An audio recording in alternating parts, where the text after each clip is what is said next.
Sofa మీద వేసి బెడ్రూమ్లోకి వెళ్ళి ఏడ్చుకుంటూ పడుకు. తండ్రికి ఏమో అర్థం కావట్లా. తల్లి వచ్చింది, ఏమైందయ్యా? ఏం లేదు, వెళ్తుంది. ఎక్కడికి వెళ్తున్నావు అన్నా.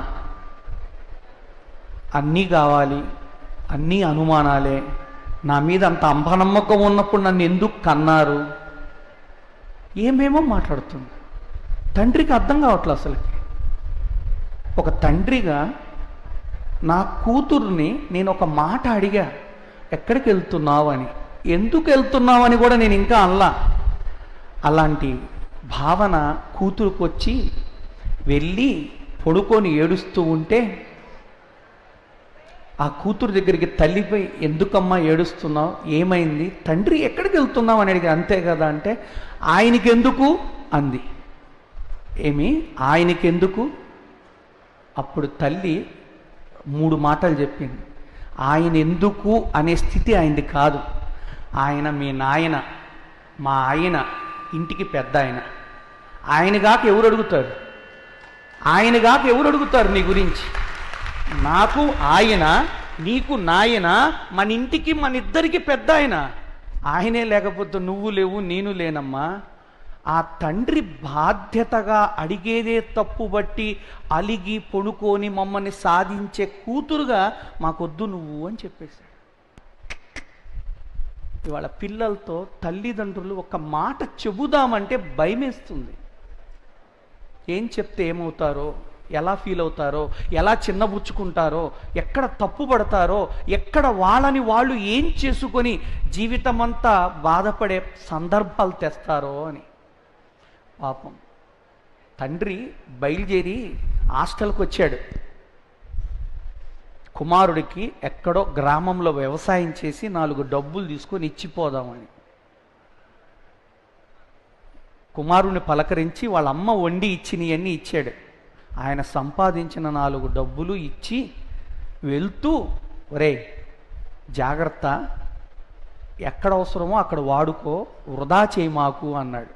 అంతే, నాకు ఇప్పుడు అవసరం లేదులే, తీసుకెళ్ళిపో. నాకు అవసరం లేదులే, తీసుకోపో. నేనేమన్నాను నాన్న, జస్ట్ జాగ్రత్తగా వాడుకో అన్నాను. అంటే అపార్థంగా భావించడం ప్రతి మాటని.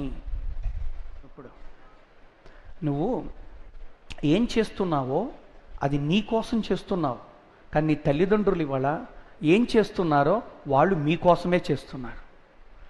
నువ్వేం చేస్తున్నావో అది నీ కోసం చేసుకుంటున్నావు, కానీ తల్లిదండ్రులు ఏం చేస్తున్నాయి మీకోసమే చేస్తున్నారు.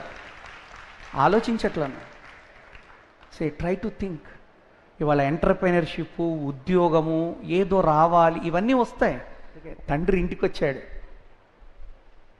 తల్లి బాగలేదు, పడుకొని ఉంది, కూతురు అక్కడే ఉంది. అలా లెగిసి, నాన్న మంచినీళ్ళు తాగుతావా అన్న ఒక్క మాట కోసం ఈ భూమిపైన ఎంతమంది తల్లిదండ్రులు ఎదురు చూస్తున్నారు ఇవాళ. వీళ్ళు చదివే చదువులేంటో, వీళ్ళు నేర్చుకున్న సంస్కారాలేంటో అనుక్షణం అహర్నిశం రాత్రి పగలు అనక తనువుని, జీవితాన్ని, ప్రతి క్షణాన్ని వెచ్చించి ఏదో సాధిస్తారని సంపాదించి అప్పజెప్పటానికే ఇవన్నీ వాళ్ళు పడే తిప్పలు. వాళ్ళకే కావాలి అంటే ఇప్పటి వరకు ఉన్నాయి చాలు. అందుకే విద్యార్థులు కొంచెం జాగ్రత్తగానండి. ఈ ప్రపంచంలో నువ్వు ఎన్ని జయించినా జయించకపోయినా, ఏది సాధించినా సాధించకపోయినా, తల్లి తండ్రుల హృదయంలో మంచి స్థానాన్ని సంపాదించండి. మీ ఐఏఎస్ మాకొద్దు, మీ ఐపీఎస్ మాకొద్దు, మీ డాక్టర్లు మాకొద్దు, అవన్నీ తర్వాతే.